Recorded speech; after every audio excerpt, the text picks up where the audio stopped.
Halo, kembali lagi sama gua Putra Usaha. Hari ini gua mau mereview lensa yang menurut gua menjadi sebuah gebrakan baru dalam dunia filmmaking sob. Dimana lensa ini ukurannya kecil, lalu dia lensa anamorfik dan terbuat dari fiber karbon, yaitu Sirui 35 mm fiber karbon.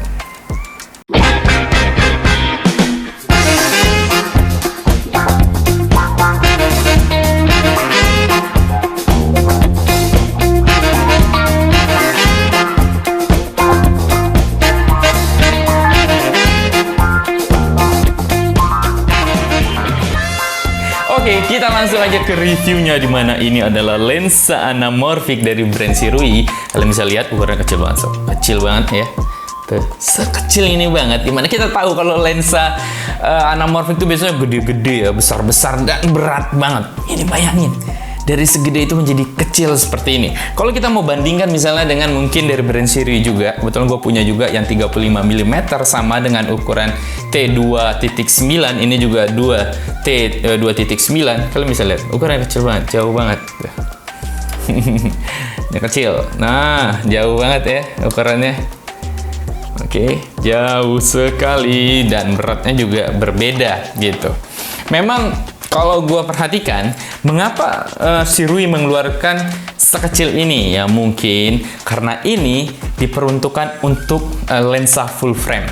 Jadi kalau kalian punya kamera-kamera full frame, itu udah bisa buat film seperti itu. Dengan ya jelas aspek rasionya tentu jauh lebih besar, lebih lebar ya kalau anamorfik seperti ini. Tapi sebelumnya gue bahas dulu mulai dari build quality-nya dulu, dimana yang mana sih fiber karbonnya. Tidak semuanya 100% terbuat dari fiber karbon. Untuk bagian, jadi setengah kayaknya, setengah seperti ini. Setengah dari sini dia terbuat dari aluminium alloy, tebal banget, bagus. Dan yang setengah ke sini itu memang terbuat dari full karbon. Buka dulu. Kelihatan nggak ya detailnya? Keren banget ya. Dan ini juga menarik ya, memang untuk dipersiapkan menurut gua untuk dipasang di full frame dan juga bisa berarti untuk gimbal. Logikanya seperti itu, karena ukurannya sangat kecil, sepertinya Sirui mendengarkan, merespon atau melihat perkembangan dalam dunia filmmaking atau film makers atau juga mungkin videografi lah secara keseluruhannya, dimana sekarang sudah banyak gimbal ya, sudah banyak gimbal dan juga banyak drone seperti itu. Kalau pakai ini nanti gua akan tesnya pakai cuman ViewScorp itu, yang mana ViewScorp itu beban payloadnya adalah 2,2 kilo gitu. Nanti kita akan coba dengan kamera A7C yang sedang gue pakai ini, kita gunakan lensa Sirui 35 mm fiber karbon ini. Oke. Jadi dia setengah karbon, setengah full dari aluminium. Kalau untuk build quality nggak usah ditanyakan, sumpah ini premium banget, mewah banget tampilannya. Ini adalah lensa anamorfik, jadi ya lensa manual, dimana untuk pengaturan fokus dan juga aperture-nya dilakukan secara manual.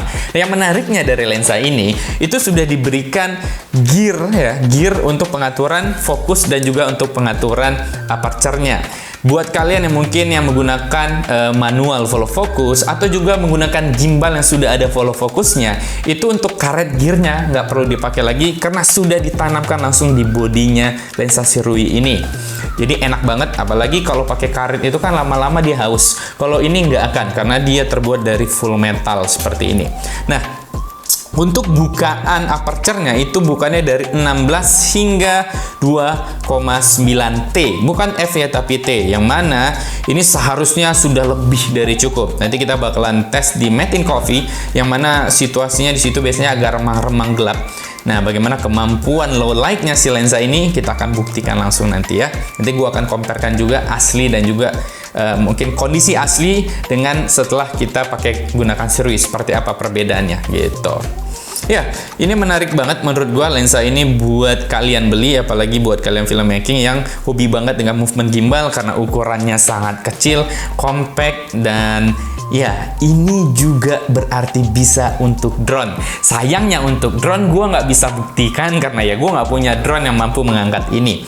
Tapi kalau buat kalian yang mungkin pernah lihat, kalau nggak salah namanya apa ya, gue lupa, Komodo gitu, dimana drone FPV gitu yang bisa ngangkat kamera mirrorless misalnya. gue yakin ini mampu diangkat karena dia nggak besar dan dia nggak makan ruang dan dia juga terbilang ringan gitu. Jadi gue yakin ini bisa digunakan untuk drone.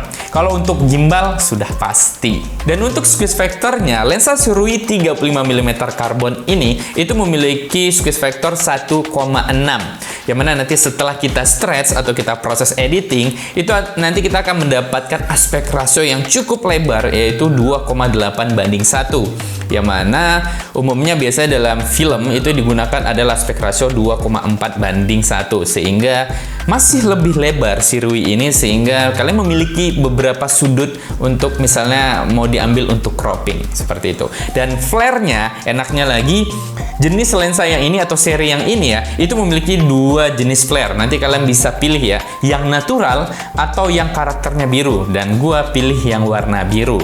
Dan dia itu tidak hanya untuk Sony. Jadi nanti kalau setahu gua ya gitu, kalian bisa cek lagi lah di websitenya Sirui, karena gua dikirimkan khusus untuk yang A7C gua atau E-mount, karena Sirui tidak hanya mengeluarkan hanya untuk Sony, tapi juga mengeluarkan untuk jenis kamera yang lain. Kebetulan aja gua dikirimin yang untuk Sony karena gua ya gunain Sony. Ini kan lensa manual, memang aman gunain gimbal? Dan jawabannya, mari kita buktikan saja. Dimana gua gunakan Sony A7C Plus dengan Sirui 35mm karbon ini, dan menggunakan gimbal ViewScorp yang payload maksimal itu adalah 2,2 kg. Dan seperti yang kalian bisa lihat, stabil banget, smooth banget, dan hasil gambarnya tajam banget sob.